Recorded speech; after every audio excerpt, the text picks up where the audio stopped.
त्या देवाच्या दारात क्षणभर जरी उभं राहिलं ना तरी तुम्हाला भगवंत समोर दिसतोच का तर दिसतो. मला आत्ताच्या समाजाच्या समोर सुद्धा हेच मांडायचं.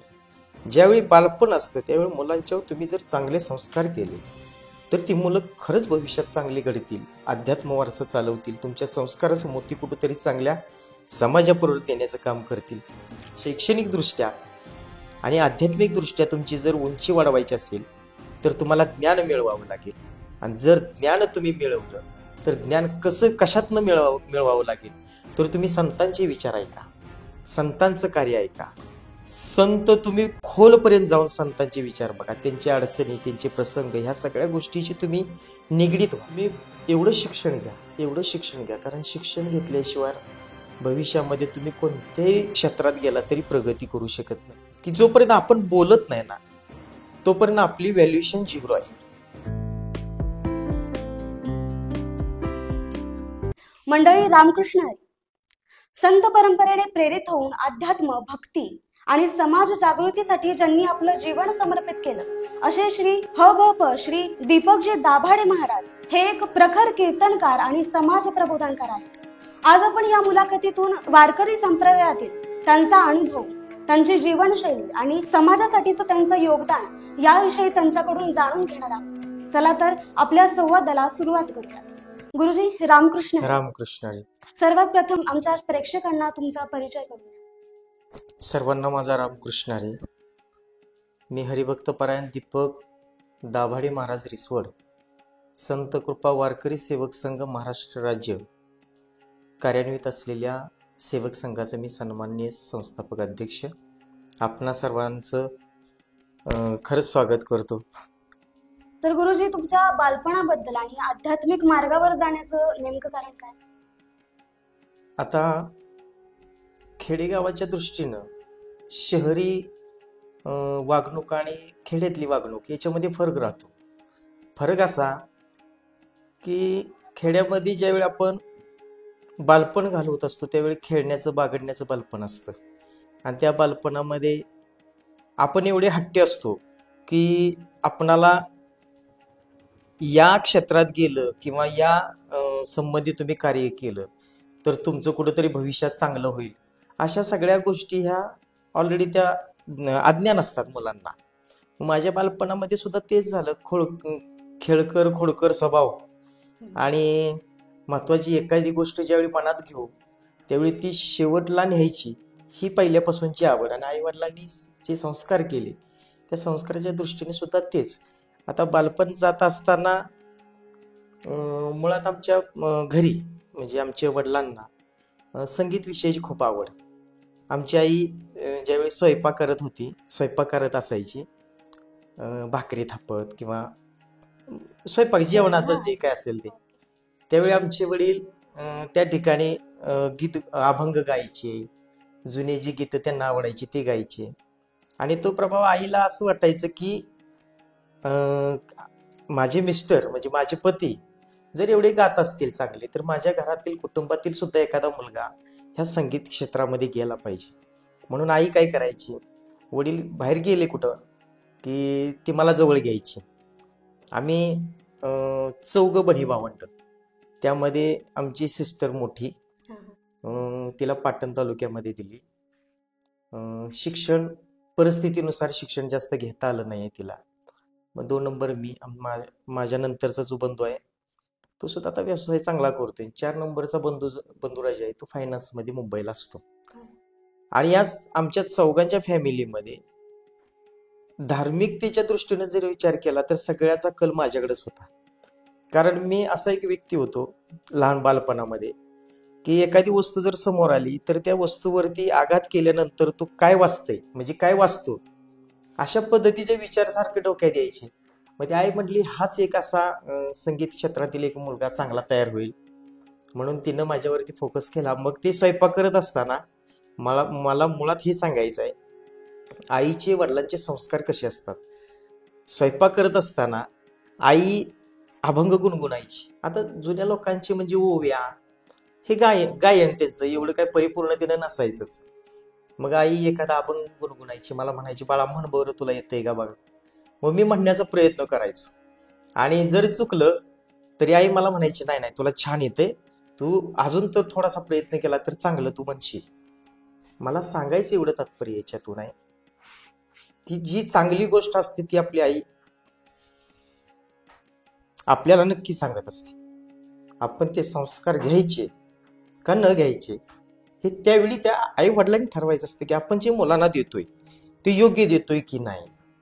मला आत्ताच्या समाजाच्या समोर सुद्धा हेच मांडायचं आहे. ज्यावेळी बालपण असतं त्यावेळी मुलांच्यावर तुम्ही जर चांगले संस्कार केले तर ती मुलं खरंच भविष्यात चांगली घडतील, अध्यात्म वारसा चालवतील, तुमच्या संस्काराचं मोती कुठंतरी चांगल्या समाजापुढे देण्याचं काम करतील. अशाच पद्धतीचं बालपण माझं केलं, त्यातून हे एवढं वैभव तुमच्या समोर दिसतंय. तर गुरुजी हे झालं तुमच्या बालपणाबद्दल. आता तुमच्या शिक्षणाचा प्रवास कसा होता?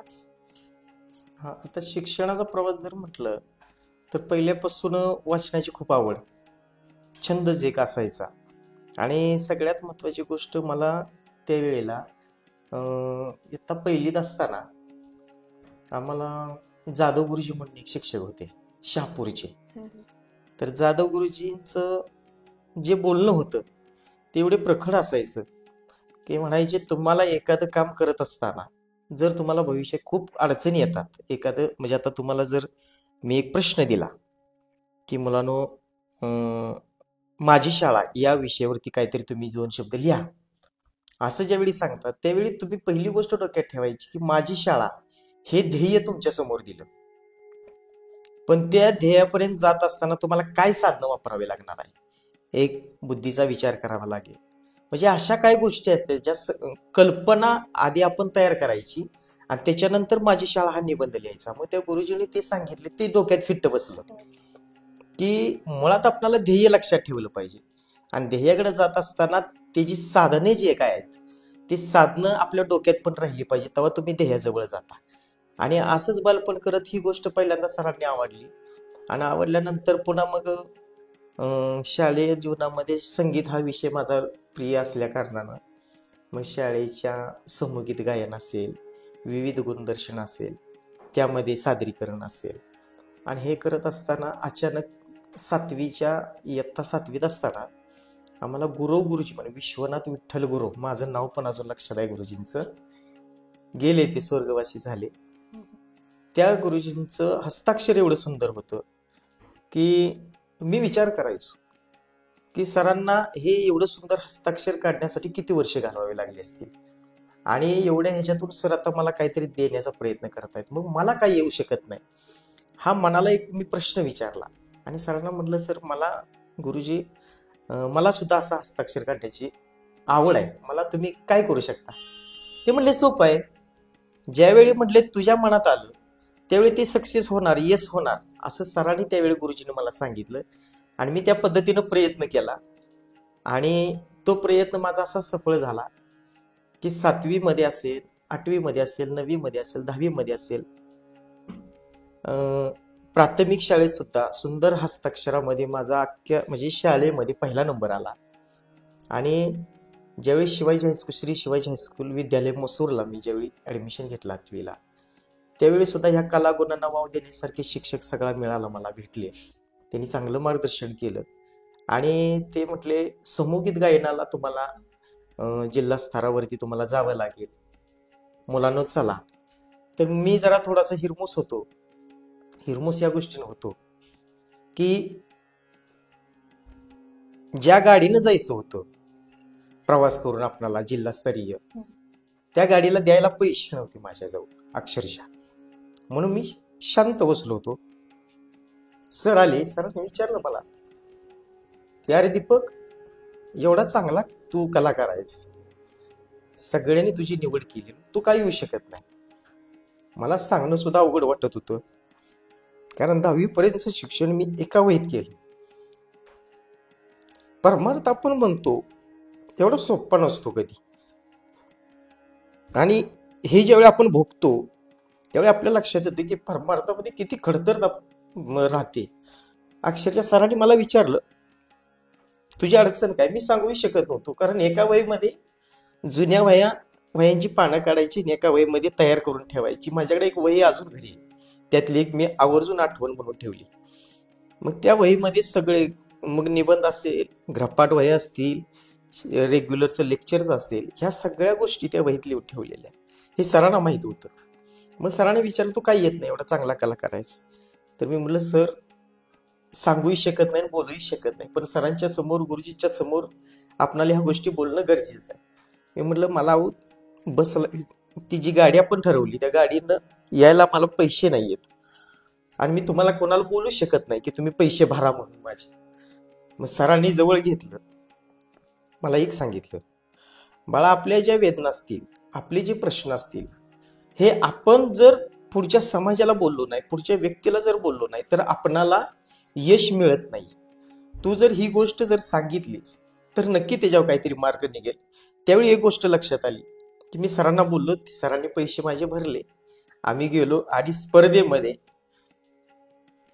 तिथं सुद्धा जिल्ह्यात पहिला नंबर आम्ही घेऊन आलो. अरे हा एक आनंद वेगळा होता. आणि दुसरी गोष्ट त्यावेळी बालपण म्हणजे त्या तरुणपणा शिक्षणाच्या ह्याच्यामध्ये शिकायला एक मिळाली की जोपर्यंत आपण बोलत नाही ना तोपर्यंत आपली व्हॅल्युएशन झिरो आहे. आणि जर आपण बोलण्याचा प्रयत्न केला, मग दोन वर्ग असतात त्याच्यामध्ये, एक चांगला विचार करणारा आणि एक वाईट विचार करणारा.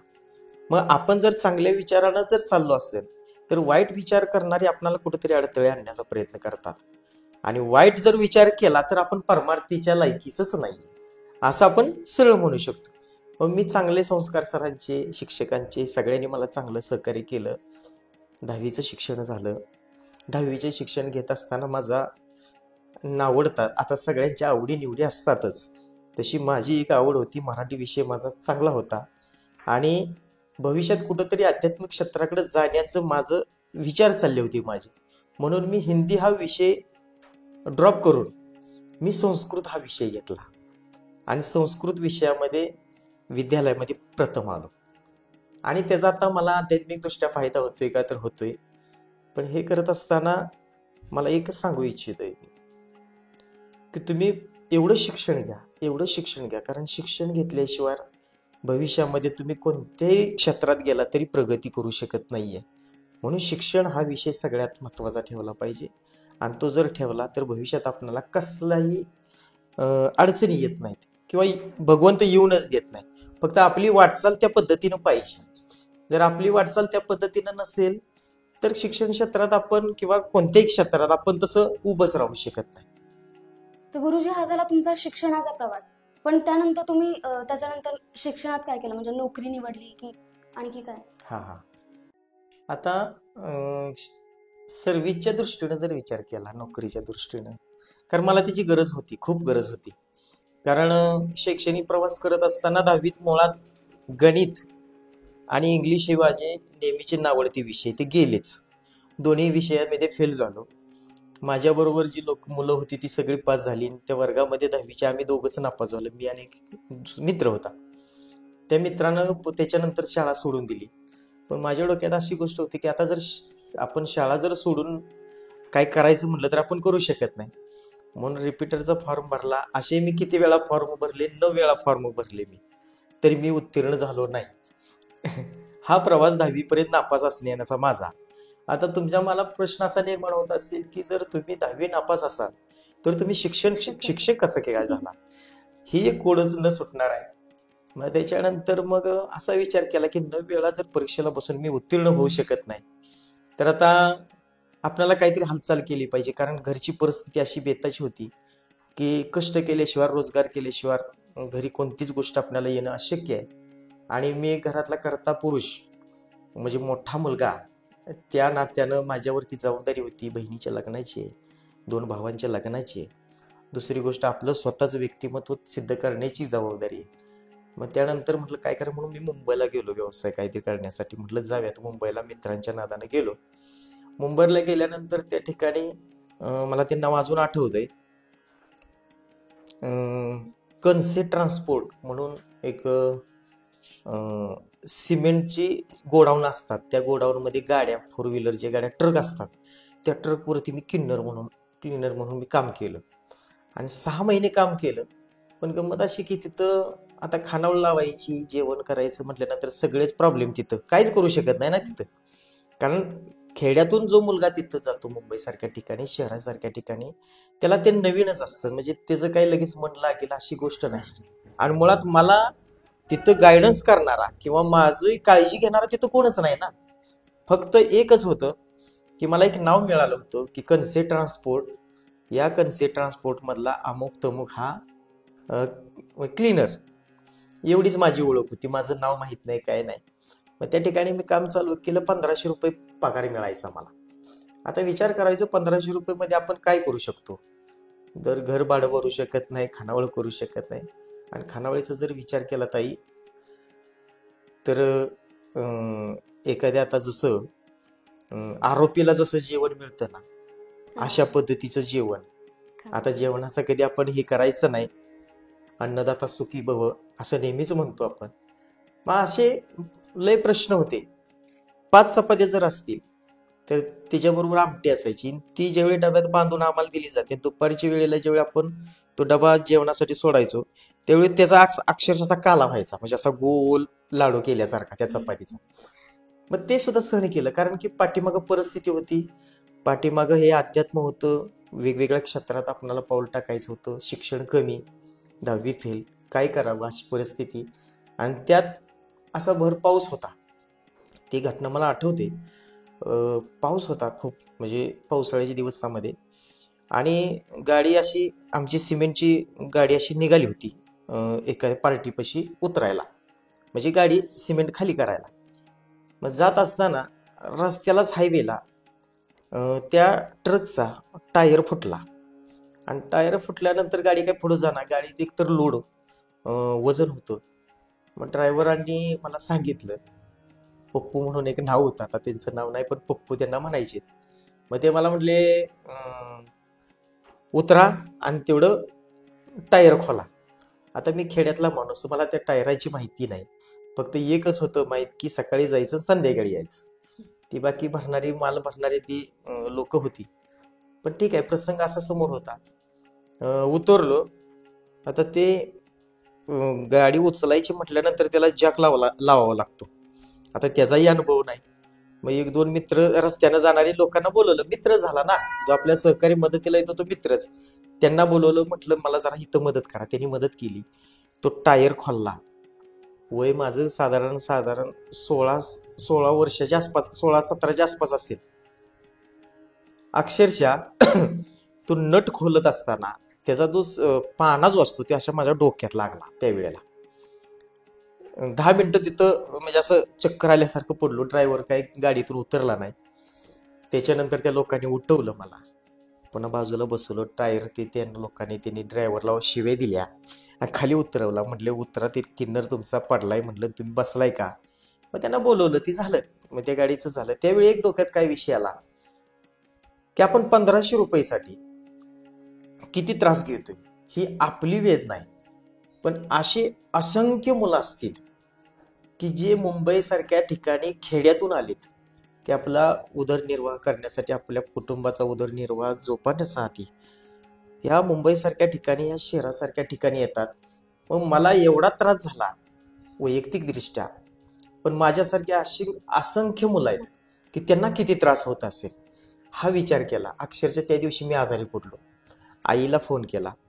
आई डायरेक्ट तिथं मुंबईला आली. मला म्हटली तू काम करायचं नाही, तू चल घरी. मग शेवटी माय असते, आईचं प्रेम असतं. तिथून मी निघून आलो. आणि निघून आल्यानंतर त्या ठिकाणी मग आठवडाभर गेला दवाखान्यात माझा, ऍडमिट झालो. त्याच्यानंतर मला काय, आता शेवटी दवाखाना म्हटल्यानंतर आर्थिकतेचा विषय येतो. मग त्यावेळी आईनं काय केलं, गळ्यातलं ठेवलं तिच्या. हे काय मला माहितीच नव्हतं. शेवटी आई असतं, प्रेम असतं आईचं. आई माझी मायेचा सागर. आईचं प्रेम खूप, म्हणजे आई वडिलांचं प्रेम असल्याशिवाय सुद्धा ह्या प्रगती होऊ शकत नाहीत. मग तिथून आईनं गळ्यातलं ठेवलं, ते पैसे भागवले, मला घरी आणलं. घरी आणल्यानंतर माझ्या जीवनात कलाटणी कशी कलाटणी मिळेल माझ्या आयुष्यामध्ये, की काही दिवसानंतर, म्हणजे एका आठवड्याभरानं आमच्या रिसवड गावच्या शेजारी अंतवडी म्हणून गाव आहे, त्या गावची असते यात्रा. मग सिद्धोबाची, सिद्धनाथाची यात्रा असते. मग त्या यात्रेला आमच्या रिसवडचा म्हणजे संगीतमय जे साज जो म्हणतो आपण, तो तिथं त्या छबिन्याला लागतो. म्हणून आमच्या वडिलांनी आणि आमच्या चुलत्यांनी सांगितलं की बाळांनो, आपल्याला जावं लागणार आहे. आपला मानाचा मान असतो, सन्मान असतो, तिथं आपल्याला गेलं पाहिजे. मी गेलो आणि गेल्यानंतर त्या ठिकाणी तिथं ते सांप्रदायिक लोक आहेत, आध्यात्मिक आहेत. त्यांना माहीत होतं की म्हणजे थोडंसं माझी ओळख अशी होती की मी गायन करायचो, मी गीतं गायचो. हीच लोकांना माहीत असल्यामुळे ते त्या ठिकाणी छबिन्याच्या त्या ठिकाणी मला म्हटले की दीपक, तू काहीतरी आज गायन कर, समाज खूप असतो तिथं. आणि मी ठीक आहे म्हटलं, गातो, काय प्रश्न नाही. आणि मी त्यावेळी गात होतो काय, चांग भलं देवा ज्योतिबा चांग भलं. अध्यात्माचं नॉलेज नव्हतं त्यावेळी जास्त एवढं, आणि हे गात होतो. आणि ते गात असताना अचानक तिथं आपलं मसूर जवळ कवठे गाव आहे, कवठे मसूर म्हणून त्या गावाचं नाव आहे. मग तिथले एक मोठे म्हणजे पुढारी, जे पंचायत समिती सदस्य कराडचे म्हणून त्यांनी काम केलं, ते श्याम शरद शिक्षण प्रसारक संस्थेचे संस्थापक अध्यक्ष सुनीलराव पाटील दादा, हे तिथं पाहुण्यांच्या भेटीच्या निमित्तानं त्या ठिकाणी आले होते. तर त्यांनी तो आवाज ऐकला, एक संस्थापक होते, आवाज ऐकला, आणि त्यांनी त्याच गावचे विद्यालयाचे मुख्याध्यापक, श्री ज्योतिर्लिंग विद्यालय कवठीचे मुख्याध्यापक त्याच गावचे आदरणीय शिंदे सर, मग त्यांच्याकडे ते आले होते. मग त्यांनी विचारलं की म्हटले, सर हा मुलगा कोणत्या गावचा आहे? तर म्हटले, हा रिसवड गावचा आहे, माझ्या मित्राचा मुलगा आहे. म्हटले, ह्याचा आवाज एवढा गोड आहे, तर आपण याचा विचार करूया का? म्हटले, कशा संदर्भात विचार? तर म्हटले, काय नाही, ह्याला आपण आपल्या शाळेमध्ये घ्यायचा, म्हणजे विद्यालयामध्ये घ्यायचा.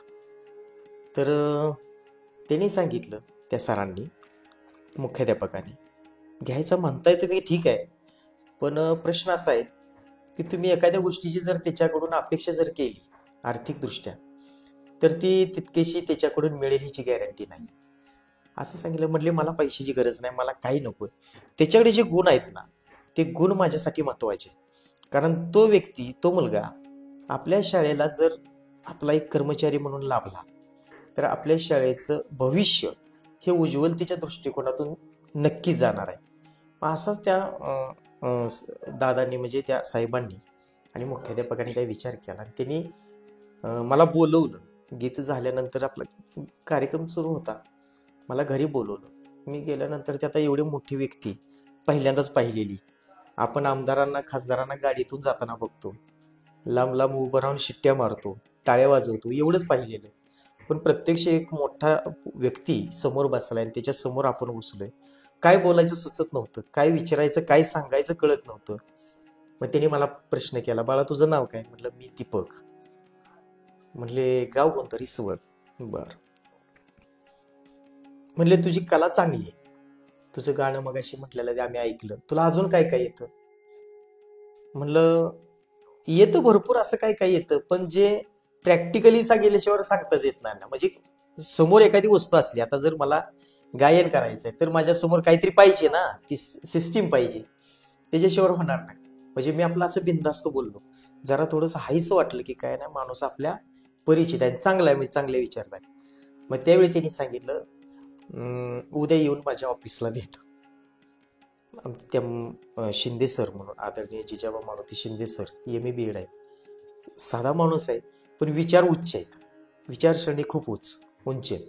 आणि त्या ठिकाणी मग त्यांनी मला सांगितलं, सर या मुलाला घेऊन या आपल्या ऑफिसवर. मग दुसऱ्या दिवशी सर आले लवकर, मला सांगितलं सरांनी की या, असं असं दादाने बोलवलंय, साहेबांनी बोलवलंय, तुला यावं लागेल. म्हटलं, लगेच यायचं ना माघारी? मी विचार केला, लगेच पाठीमागे यायचं असेल तर म्हटले, लगेच यायला लागणार नाही, अख्खा दिवस तुला थांबावं लागणार आहे. आता असं सांगितल्यानंतर आई गोंधळली, वडील गोंधळ, मी गोंधळलो. आता म्हटलं, दिवसभर थांबायचं, मग आमच्या डोक्यात विषय कोणता? तर दिवसभराच्या जेवणाचं काय. कारण अशी अवस्था की ते म्हणतात ना, तेल आहे तर मीठ नाही, मीठ आहे तर चटणी नाही, अशी परिस्थिती असलेली आहे, अवस्था असणारी. आता काय करायचं? मग त्यावेळी आईनं काय केलं होतं, आपण भाकरीचं पीठ ज्यावेळी चाळणीनं चाळल्यानंतर त्याचा जो चाळ निघतो ना, तो चाळ शिल्लक होता. अक्षरशः ते दिवस मला आठवल्यानंतर खरं जाणवतं की आपलं आयुष्य कसं जाते ना आत्ता काय चाललंय. अक्षरशः ते चाळलेलं जे काय म्हणाय त्याला, कोंडा कोंडा, हा तो कोंडा आईनं एवढ्या गडबडीत सुद्धा पाण्यात टाकला, त्यात मीठ टाकलं आणि ते असं कालवून ते एका डब्यात भरून दिलं आईनं आणि सांगितलं मला तुझा डबा दिलाय मी, तू घेऊन जा आणि काय विचारतील त्याला फक्त एक गोष्ट कर, तू कोणत्या गोष्टीला नाही हा शब्द वापरू नकोस. आईचे ते शब्द कानावर होते. गेलो सरांच्या बरोबर. पायात चप्पल नव्हती, कपडे असे मळकटलेलेच कपडे, काय माहिती नाही कुठं चाललोय, काय करणार आहे, काय नाही माहिती नाही. मग गेलो तर अक्षरशः बरोबर 10:30 पावणे 11 वाजले होते. शाळेचं टायमिंग असतं 11ला प्रार्थना सुरू होते आणि त्याच्या अगोदर एक 15 मिनिटं मी त्या ठिकाणी सरांच्या बरोबर पोहोचलो. कारण ज्या सरांच्या बरोबर केले तेच मुख्याध्यापक होते, त्यामुळे त्यांना थोडंसं एक 10-15 मिनिटं लेट जरी असलं तरी चालण्यासारखं असतं. म्हणजे लेट होतच नाहीत शक्यतो, पण ते माझ्यासाठी थोडा एक 15 मिनिटं लेट गेले. पावणे 11ला आम्ही दोघं उतरलो, शाळेच्या जवळ गेलो. मी पाहिलं तिथं तर मला माझं शालेय जीवन आठवलं की मी सुद्धा असाच शाळेत जात होतो, असाच हिंडत होतो, फिरत होतो, खेळत होतो. आणि आता मी ज्या ठिकाणी आलोय त्या ठिकाणी नक्की मला कशासाठी बोलवलं हेच मला काही कळलं, काहीच माहित नव्हतं. मग सरांनी मला घेऊन गेले ऑफिसमध्ये. सन्माननीय सुनीलराव पाटील दादा होते, मुख्याध्यापक शिंदे सर होते आणि त्यावेळेला एक नाव आठवते मला, त्या संस्थेचे सचिव सन्माननीय DR पाटील सर, ते सर होते. म्हणजे संस्थेचे सचिव, पण करारी बाणा होता, चेहऱ्यावर तेज होतो, असं बलाढ्य शरीर. आणि त्यांना जसं मी पाहिलं बघितलं तसं मला भीती वाटली की आता ह्या व्यक्तीच्या समोर मी काय बोलणार, माझी प्रतिक्रिया मी काय देऊ शकतो. असं सगळ्या गोष्टी असताना मला बसवलं. मी वरती खुर्चीवर नाही बसलो, मी खाली बसलो. आणि ज्यावेळी मी खाली बसलो त्यावेळी त्या अध्यक्षांनी समजलं की हा मुलगा खरंच आज्ञाधारक आहे, म्हणजे त्याला सांगितल्याशिवाय तो खुर्ची बसणार नाही हे तिने ओळखलं. मग पुन्हा मुख्याध्यापकांना सांगितलं, त्यांनी उठान त्याला खुर्ची बसवा.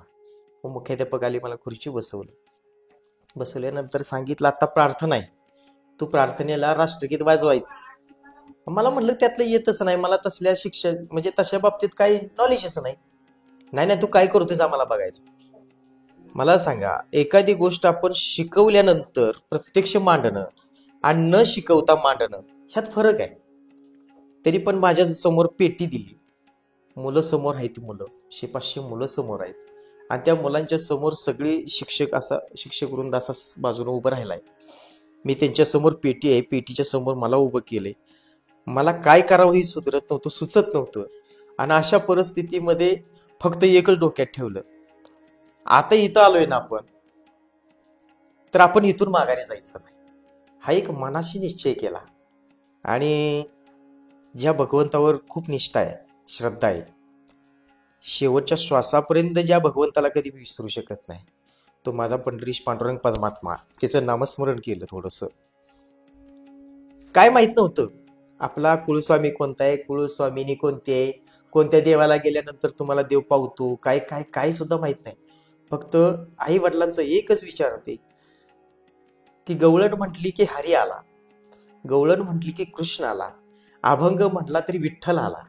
त्यामुळे डोक्यात एकच होता, तो विठ्ठल, तो हरी, तो कृष्ण, तो राम, तो एकच आहे.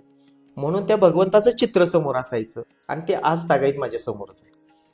मग त्याला स्मरण केलं थोडंसं, म्हटलं देवा काय असेल ते तुझं तू बघून घे, ही त्या भाषेत. आणि अक्षरशः राष्ट्रगीत त्यांनी सुरू करायला लावलं. पेटीवरती जशी बोटं टाकली, साक्षात तो दिवस आठवतोय, सरस्वती माता विराजमान झाल्यासारखं झालं.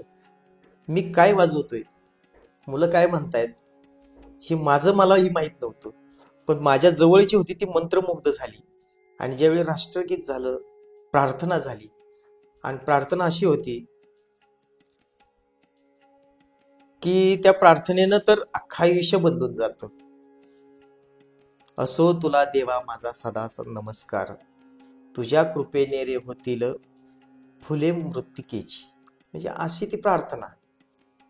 की देवाला सतत नमस्कार तुम्ही जर केला तर देव तुमची कोणती इच्छा पूर्ण केल्याशिवाय राहत नाही, हे शिकायला मिळालं.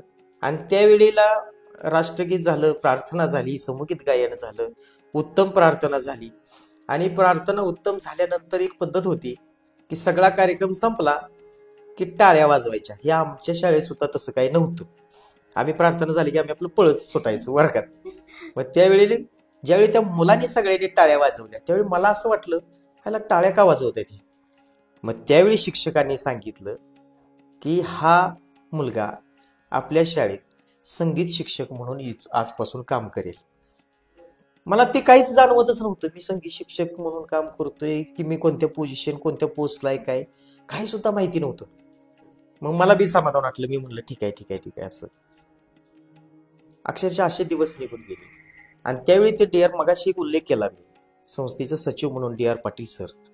त्या डी आर पाटील सरांनी मला शिक्षण विचारलं. मी म्हटलं 10वी फेल आहे, पण संगीत क्षेत्र असं आहे, संगीत शिक्षक म्हणून ज्यावेळी काम करतो आपण त्यावेळेला तुमची मर्यादा संगीत क्षेत्राशी निगडीत असावी. म्हणजे संगीत विशारद, संगीतामधल्या ज्या काय तुम्ही घेतलेल्या असतील. आणि त्यावेळेला आम्हाला संगीत विशारद असावा अशी काही कोणी म्हणजे ही ठेवली नव्हती की तुम्ही संगीत विशारद असावंच म्हणून. फक्त तुम्हाला त्यातला अनुभव असला की चालू शकतं. अशा पद्धती सर्टिफिकेट घेतलं, मला त्या ठिकाणी जॉईन केलं. आणि जॉईन केल्यानंतर त्या ठिकाणी मग ते दिवस निघून गेले. आणि एक दिवस असा आला की मला त्या मुख्याध्यापकाने मला घेऊन गेले सातारा जिल्हा मध्यवर्ती बँक मसूरला, सकाळ संध्याकाळी बँक आहे, त्या बँकेत घेऊन गेले. मला ह्याच गोष्टीची जाणीव सुद्धा नव्हती. मी आता रोज जायचो, मुलांना शिकवायचं आणि यायचं, एवढंच डोक्यात होतं. पण ज्या वेळेला मला बँकेत घेऊन गेलं, बँकेत घेऊन गेल्यानंतर मला सांगितलं या चेकवरती सही करा. मी केली सही. आणि सही केल्यानंतर त्या कॅशियरनं माझ्या हातात पैसे दिले. ज्यावेळी पैसे दिले त्यावेळी त्या सरांनी पैसे घेतले आणि ते माझ्या हातात दिले. आणि दिल्यानंतर सरांनी मला सांगितलं की म्हणले, दीपक, आजपासून तुझ्या पाठीमागलं जे त्रास होता, ज्या अडचणी होत्या, ज्या कुटुंबांचे जे हाल चाललं होतं ते आजपासून संपणार आहेत. म्हणलं असं का? तर म्हणले हा तुझा परमनंट झाल्यानंतरचा जो पगार येतो पहिला, तो तुझ्या हातात पगार देतोय. मी अक्षरशः तिथं बसलो. मला त्यावेळी सुद्धा माहीत कळत नव्हतं की हा पगार कशाचा आहे. म्हणजे एवढी म्हणजे काय म्हणायचं अनभिज्ञता त्यावेळी राहिली, कारण खेड्यातली असल्यामुळं काही या गोष्टीची जाणीव राहतच नाही.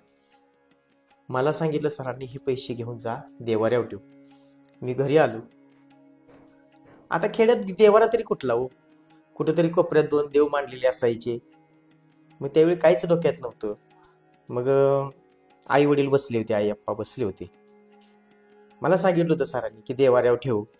मग मी आई वडिलांच्या समोरच ठेवले, कारण तोच माझा आई वडील, तोच माझा देव आहे, तोच माझा विठ्ठल, तोच माझी रुक्मिणी. मग त्यांच्या जवळ दिल्यानंतर आई रडू लागली, अप्पा रडू लागली. मला म्हणले, बाळा, किती मोठं काम केलेस तू, तुला नाही माहित. म्हटलं काय नक्की असं काय? मी आता जरी मुंबईला दुसऱ्या ठिकाणी गेलो असतो तरी मला 4 रुपये मिळाले तरी तुम्ही कधी आनंदित झाला नाही.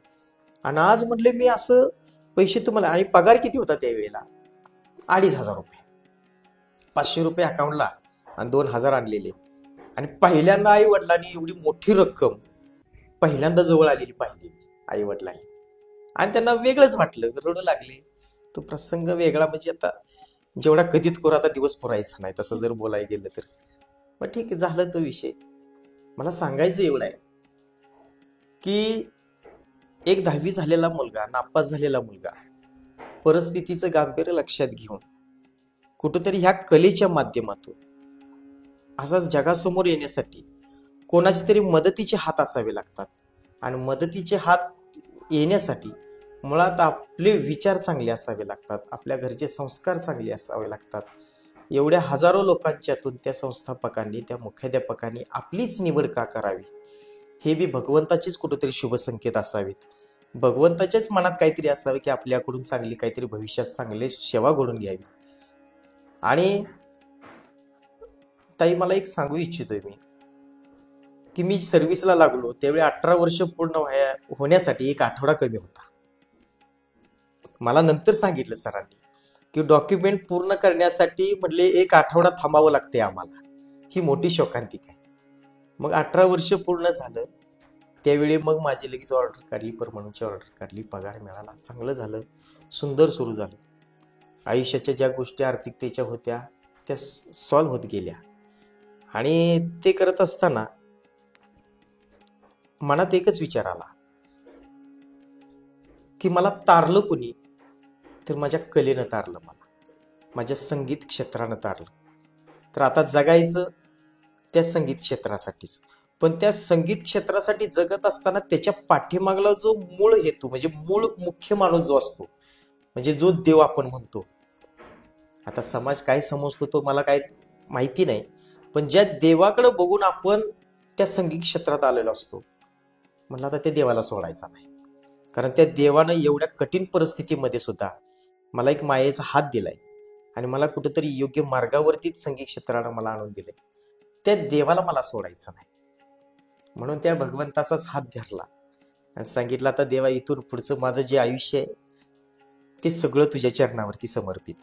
असं करून खरी परमार्थात उडी घेतली.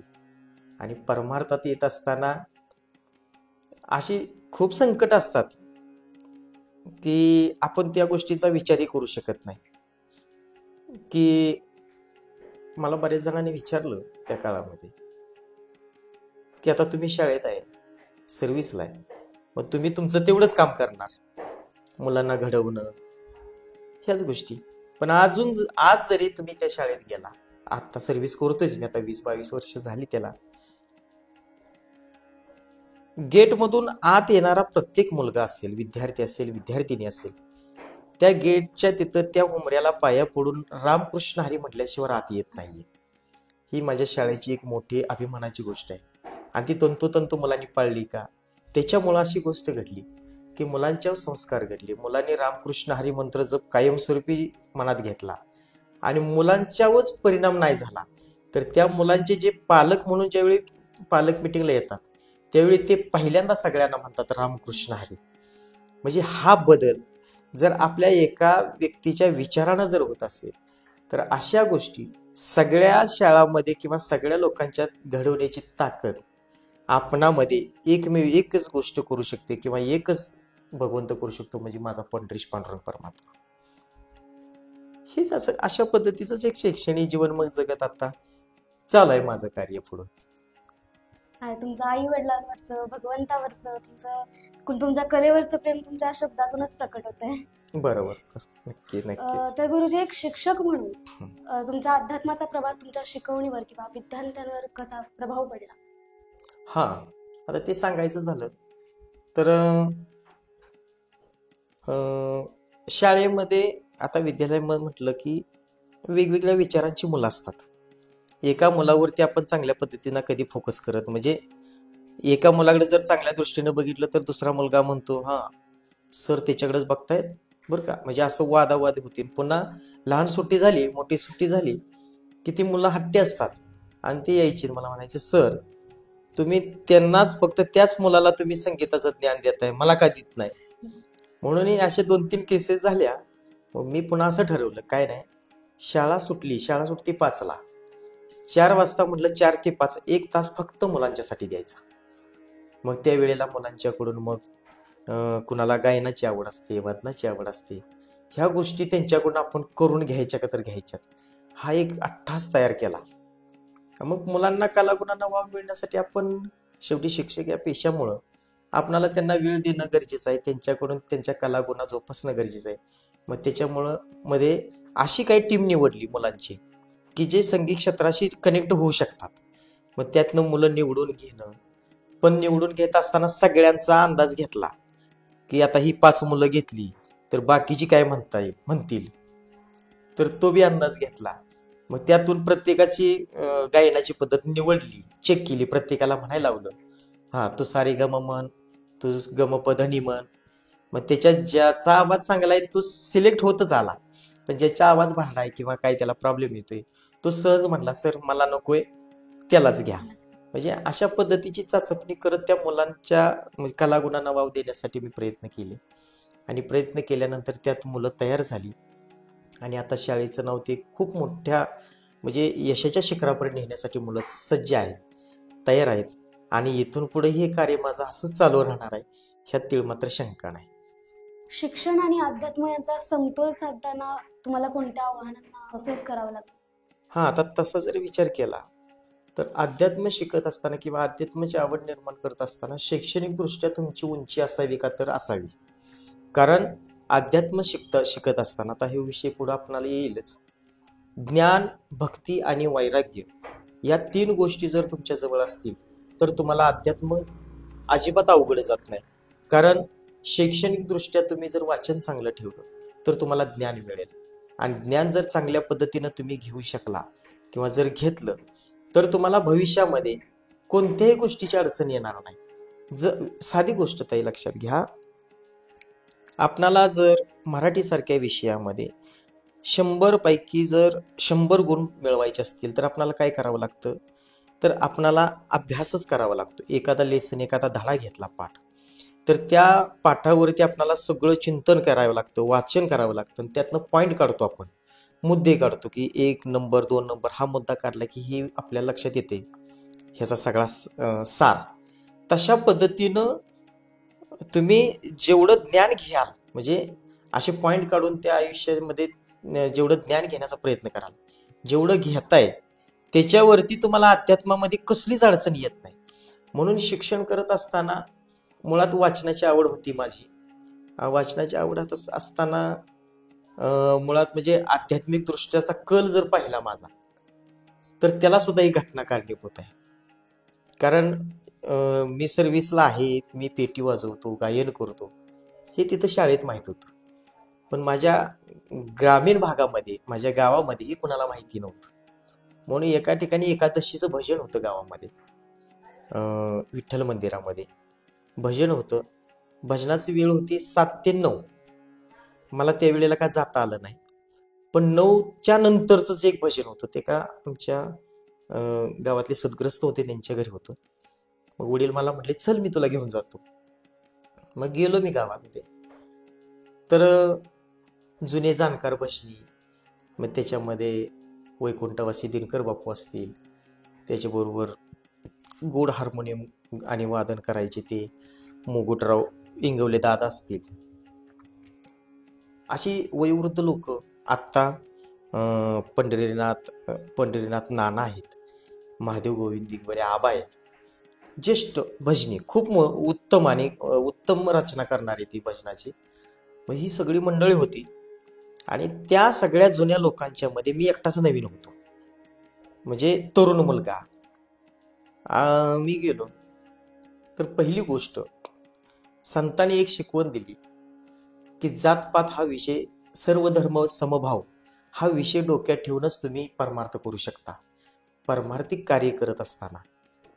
पण हे बोलणं तितकंच सोपं आपल्याला जरी वाटत असेल तर कृतीत लोक तशा पद्धतीनं वागतीलच असा विषय नाही.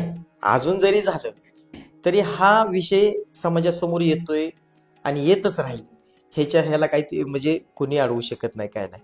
जसे विचार तशा गोष्टी घडत जातील. पण त्या काळामध्ये होतं जरा जातपात मानणं किंवा काय. मग त्यामधील ते कैलासवासी दिनकर बापू होते. बापूंनी मला जवळ बोलवलं. बापूंनी जसं मला जवळ बोलवलं तशी बाकीची लोक एकमेकाकडे बघून जरा थोडीशी नजरेनं अशी हे करायची, म्हणजे थोडंसं अहवेलना केल्यासारखं, अपमानास्पद केल्यासारखं. ते मला काही लक्षात आलं नाही, आमच्या वडिलांच्या लक्षात आलं. मग वडिलांनी तरी मला हाताला धरलं, तिथं समोर नेलं, आणि समोर नेल्यानंतर त्या ठिकाणी जे मुकुटराव इंगवले दादा होते त्या दादांच्या जवळ बसवलं. आणि बसवल्यानंतर त्या ठिकाणी त्या दिनकर बापूंनी मला सांगितलं, पोरा म्हणे का अभंग.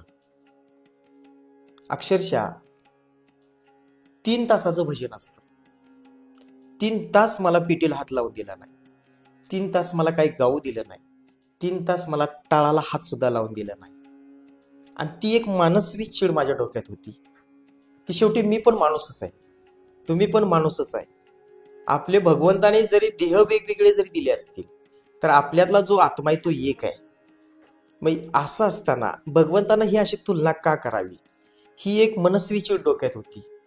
त्यामुळं त्यावेळेलाच ठरवलं की आता माझी जी आता या ठिकाणी परमार्थिक येण्याचे जे संकेत होते, तीही लोक अशा दृष्टिकोनातून जातपात अशा गोष्टी जर समोर घेऊन जर करण्याचा प्रयत्न करत असतील, तर माझ्यासारखी असंख्य मुलं भविष्यात समोर येणार आहेत. मग त्यांना सुद्धा ह्या गोष्टीची अडचण येऊ शकते. त्यापेक्षा जर आपणच एक पाऊल जर पुढे गेलो, तर आपल्या अशा सर्व धर्म समभावतेला कुठंतरी आपण सगळ्यांना घेऊन पुढे नक्की जाऊ, हा एक मनाशी छंद बांधला. आणि त्यावेळी मी खरा मला 3 तासानं शिकवलं की तू जर स्वतः, आता तो एक ग्रामीण भागामध्ये एक शब्द आहे बघा, तुम्हाला जरा पटेल न पटेल, लापाट होणं. लापाट होणं म्हणजे की कुणीही काय म्हटलं तरी समोर जाऊन बसणं, हे आमच्या अशा भाषेत. मग तसं मला त्यावेळीची सवय झाली. शेवटी भजन संपत आलं होतं. मला मनस्वी राग होताच. मी गेलो पुढं, म्हटलं सारा बाजूला. मग त्या महाराजांना बाजूला सारलं, पेटी घेतली आणि त्यावेळी मी अभंग म्हटला.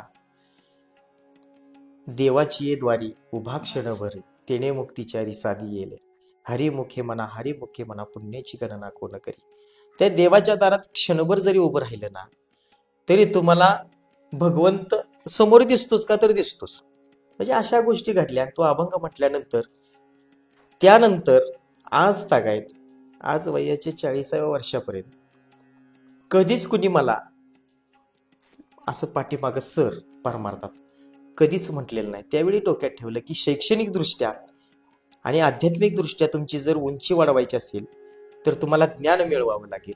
आणि जर ज्ञान तुम्ही मिळवलं, तर ज्ञान कशातनं मिळवावं लागेल, तर तुम्ही संतांचे विचार ऐका, संतांचं कार्य ऐका. संत तुम्ही खोलपर्यंत जाऊन संतांचे विचार बघा, त्यांच्या अडचणी, त्यांचे प्रसंग, ह्या सगळ्या गोष्टीची तुम्ही निगडीत व्हा. मग एवढे मोठे ग्रंथ आहेत, ह्या ग्रंथांचं वाचन करा. त्यातून तुम्हाला एवढं आध्यात्मिक नॉलेज येईल. आणि ते आल्यानंतर परमार्थात कसल्याही गोष्टीची तुम्हाला अडचण कधीच येणार नाही. हे सांगतो. फक्त तुम्ही शैक्षणिक दृष्ट्या जोपर्यंत तुम्हाला समाजाच्या समोर यायचं आहे, पण समाजाच्या समोर यायच्या अगोदर तुम्हाला शैक्षणिक दृष्ट्या कुठंतरी आपले विचार मोठे केले पाहिजेत. आणि विचार ज्यावेळी आपण मोठे करू, त्यावेळी अध्यात्मामध्ये तुम्हाला कसल्याही गोष्टीची अडचण येणार नाही. आणि मी तेच केलं. शैक्षणिक दृष्ट्या माझी उंची वाढवण्याचा प्रयत्न केला, वाचन भरपूर ठेवलं. पण आता अध्यात्मात कार्य करताना मला कोणत्याही गोष्टीचा आता अडचण येत नाही. ही मला याच्यातून सांगू इच्छिते मी फक्त. गुरुजी, या वारकरी परंपरेत तुम्ही कोणाला गुरु मानता किंवा त्यांचा प्रभाव तुमच्यावर कसा पडला? आणि भ.प. हरिभक्त पारायण ही पदवी तुम्हाला कशी मिळाली किंवा त्यामागील कथा काय? आता तो जर विषय समोर घेतला, तर आध्यात्मिक दृष्ट्या दत्तात्रय प्रभूंचे खूप गुरु होते.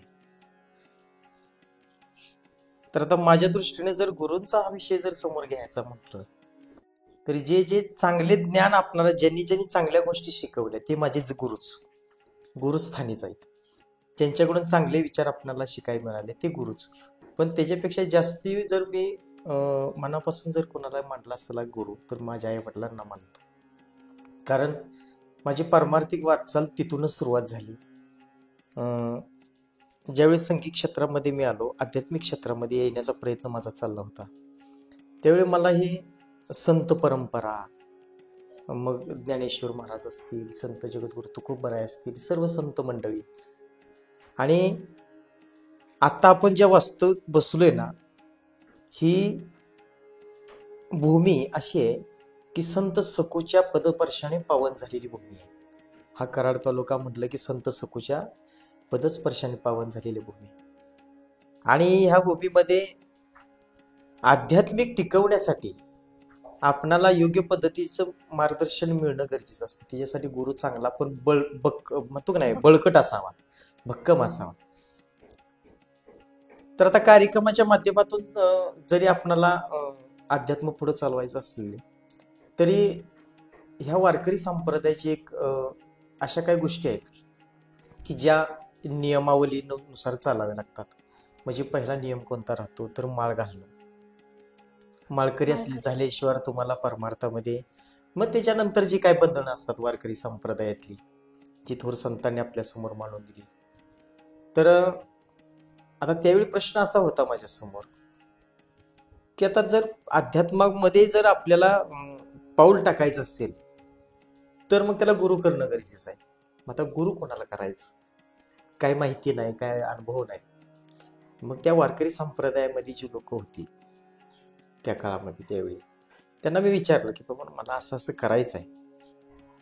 तर प्रत्येकानं प्रत्येकाच्या विचारसरणीनुसार सांगितलं मला की तुम्ही ह्या गुरु महाराजांच्याकडे जा, त्या महाराजांच्याकडे जा, पंढरपूरला जा, आळंदीला जा, देहूला जा. प्रत्येकांचे विचार मी ऐकले. एक म्हण आहे आपल्याकडे, ऐकावे जनाचे करावे मनाचे. मी घरी आलो आणि मला तो दिवस आठवते, वार बुधवार होता, एकादशीच होती. आणि आपल्या घरी आता मंदिर आहे महालक्ष्मीचं, कोल्हापूरच्या महालक्ष्मीचं मंदिर आहे. आपण सर्वांच्या एकत्रीकरणातून किंवा सर्वांच्या सहभागातून आपण ते या ठिकाणी उभं केलंय. आणि त्या मंदिराच्या माध्यमातून आपण म्हणजे एक शिकवण देतोय की कोणी आपल्या पाठीशी जर नसलं तरी आपली कुलस्वामिनी कुलदैवत आपल्या पाठीशी असतं. मग त्यावेळी मी देवीकडे पाहिलं. मग त्यावेळी माझ्या समोर पहिला गुरु आला असेल कोण आध्यात्मिक दृष्ट्या, तर माझी आई. कारण आई मूळचीच माळकरी होती. आईची माळ असल्या कारणानं आईला मी विचारलं, आई तुझी माळ आहे, म्हटलं तू वारकरी संप्रदायाशी निगडीत आहेत, आता मला माळ घालायची, आई काय करू गं? आई म्हटली मग मी ज्यांना गुरु करून घेतले त्यांच्याकडेच चल. मला बुद्धीला ते पटलंच नाही. म्हटलं मला कुठं जायचं नाही, काय नाही, आणि माळ आत्ताच घालायची आहे मला. आई म्हटली कशा शक्य आहे? हो म्हटलं, मला सांग, मला हे विश्व कुणी दाखवलं? आई म्हणली मी. मग पहिल्यांदा मी कोणाकडे पाहिलं? तू कोणाकडे पाहिलंस? म्हणजे बाळा तू माझ्याकडेच पाहिलं. मग ज्या गोष्टी पहिल्यांदा नजरेला पडतात ते खरे गुरु. म्हणून मी आईला म्हटलं मला माळ तूच घालायची. बुधवारचा दिवस होता, एकादशी होती, आणि त्या दिवशी आईला सांगितलं की आई म्हटली ठीक आहे बाळा. मग आई महालक्ष्मीच्या साक्षीनं त्या ठिकाणी, पंढरीश पांडुरंगाच्या परमात्म्याच्या साक्षीने त्या ठिकाणी आईनं मला माळ घातली. आणि माझ्या जीवनातले आई वडील हे गुरु पहिले, पण आध्यात्मिक दृष्ट्या माझी आई पहिली गुरु. आणि त्यानंतर खरा माझा प्रवास सुरू झाला. आणि तो प्रवास सुरू असताना खूप अडचणी आल्यात, काही आलेत, मित्र म्हणून आले, निघूनही गेले. आणि त्यावेळेला खरं मला कोणाची तरी मार्गदर्शनाची गरज होती. मला माझं संगीत क्षेत्रामधलं किंवा भजन क्षेत्रामधलं, कीर्तन क्षेत्रामधलं माझं कार्य सुरू होतं. खूप जण यायची, मित्र यायचे, वारकरी संप्रदायाशी निगडीत असणारे. महाराज असं करूयात, महाराज तसं करूयात, महाराज हे कार्य करूया, महाराज ते कार्य करूया, असे सांगणारे, सल्ले देणारे खूप गेले. पण शेवटपर्यंत आत्तापर्यंत कोणीच टिकलेलं नाही. कारण ज्याच्या मनामध्ये परमार्थाबद्दलची भावना स्वच्छ असते, हेतू ज्याचा स्वच्छ असतो, तो माणूस कधी अडखळत नाही. पण माझ्यासमोर येणारे बोलणारे भरपूर असे होते की जे बोलताना अडखळत होते. मला त्यांच्या चेहऱ्याला भाव स्पष्ट दिसत होता की हे कुठल्या तरी चुकीच्या पद्धतीनं विचार करत असतील कदाचित. म्हणून मी त्यांची सगळ्यांची साथ सोडली. फक्त माझा देव आणि मी अशा पद्धतीचा परमार्थ सुरू केला. आणि आध्यात्मिक क्षेत्रामध्ये पाऊल टाकताना माझी आई गुरुच होती, अजूनही आहे. पण जर समाजामध्ये तुम्हाला काहीतरी करायचं असेल, समाजामधील अध्यात्मक जर संतांचे विचार रुजवायचे असतील आपणाला, तर एक भक्कम पाठबळ आपणाला पाठीशी हवं लागतं. बऱ्याच जणांनी मला सांगितलं तुम्ही या महाराजांची संपर्क साधा, त्या महाराजांचे संपर्क साधा. मग मी विचार केला की आता ज्ञानोबा आहे, आळंदीला गेलो तर आळंदीला ज्ञानदानाचं काम खूप मोठं होतं. पण देहूला गेला तर देहूला भक्ती मिळते. माझा प्रवास खरा आध्यात्मिक सुरू तिथं झाला. मला ज्ञान होतंच, पण मला खरी गरज होती भक्तीची. कारण भक्तीशिवाय देव कुणाला भेटत नाही. आणि भक्ती करणारा, उदाहरणार्थ संत सावता महाराजांचा जर विचार केला तरी पूर्ण माळियाचं काम करत होते ते कधी पंढरपूरला गेलेत का बघा? नाहीत गेले. ते भगवंताला त्यांच्या जवळ यावं लागलं. कशामुळं? तर भक्ती महात्म्यामुळं. भगवंताची भक्ती नामदेव संत सावतामाळींनी एवढी केली की भगवंताला यावं लागलं. तीच गोष्ट डोक्यात आली, काय नाही, आपणाला भक्ती मोठी करायची. भक्ती आपल्याला केल्याशिवाय आपल्याला भगवंत भेटणार नाही. म्हणून मगाशी पहिल्यांदा बोलताना मी सांगितलं, ज्ञान, भक्ती आणि वैराग्य ह्या गोष्टी अध्यात्मात तुम्हाला असणं गरजेचं आहे.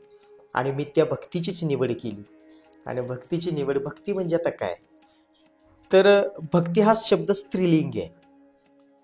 भक्ती म्हणजे भक्तानं भगवंताची केलेली एक स्तुती असेल, सेवा असेल, ह्याला आपल्या सामान्य गोष्टीमध्ये आपण भक्ती असा विषय करतो, की मनापासून त्या भगवंताला, त्या संतांना आपण आपल्या हृदयात साठवून ठेवणं, मनामध्ये सतत उठल्यापासून संध्याकाळी झोपेपर्यंत त्याचं सतत चिंतन मनात राहणं, हे अशा पद्धतीच्या ह्या गोष्टी म्हणजे भक्ती स्वरूप राहतं.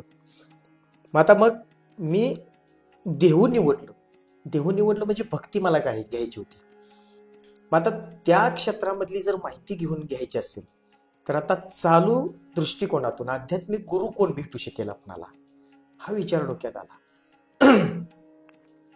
अचानक असं समजलं की जगद्गुरु श्री संत तुकोबराय यांचे 10वे वंशज श्री गुरु बापूसाहेब महाराज देहूकर यांचं नाव ऐकून होतं. मसरूमध्ये सेवा होती त्यांची कीर्तनाची. पहिल्यांदा गेलो तिथं आम्ही, आणि गेल्यानंतर त्यांच्या चेहऱ्यावर जे तेज पाहिलं गुरुजींच्या, श्री गुरूंच्या, की त्यावेळी असं जाणवलं की हेच आपल्यासाठी आयुष्यभर आता गुरु म्हणून आपल्या स्थानी ते राहतील. आणि महत्वाचं अधिकार एवढा महाराजांचा की तुकोबरायांचे वंशज आहेत. म्हणजे साक्षात त्यांच्याकडे बघितल्यानंतर आपल्याला जगद्गुरु तुकोबरायांचं दर्शन साक्षात होऊ शकते. म्हणून मनाशी एक खुणगाट बांधली आणि त्या ठिकाणी महाराजांना मी गुरु मानलं. आणि त्याच मसूरच्या सप्ताहामध्ये त्यांचं कीर्तन झालं की त्यांच्याकडूनच त्या ठिकाणी मसूरमध्ये गुरु उपदेश घेतला, अनुग्रह घेतला. आणि त्यावेळी त्यांनी जो मंत्र मला दिला, रामकृष्ण हरी विठ्ठल केशवा, तो मंत्र जप मी स्वतः आता त्याचा जप करतोय. माझ्याबरोबर जे येतील त्यांना सुद्धा तो मंत्र देतोय. मंत्र घेत आहेत आणि आपल्या आयुष्याचं कल्याण करून घेत आहेत. अशा पद्धतीचं शैक्षणिक क्षेत्रामधून अध्यात्माकडे येण्याची जी माझी पाऊल पहिलं होतं ते अशा पद्धतीनं गेलं. ते जात असताना मला गुरु भेटत गेली. पहिली माझी आई भेटली, आई वडील पहिले होतेच, मग आई भेटली. त्याच्यानंतर गुरुस्थानी म्हणून आता मी ज्यांच्याकडे पाहतो ते श्री गुरु बापूसाहेब महाराज देहूकर यांच्या चरणावरती 2 हात तिसरं मस्तक दंडवत. धन्यवाद गुरुजी. तुमच्या आध्यात्मिक प्रवासाचा आणि जीवन प्रवासाचा हा प्रवास तुम्ही आमच्या प्रेक्षकांपर्यंत पोहोचवला, त्यासाठी आपले खूप खूप आभार. तर मित्र हो, पुढचा हा आध्यात्मिक प्रवास जाणून घेण्यासाठी पहिला नंबर या चॅनलला सबस्क्राईब करा. धन्यवाद.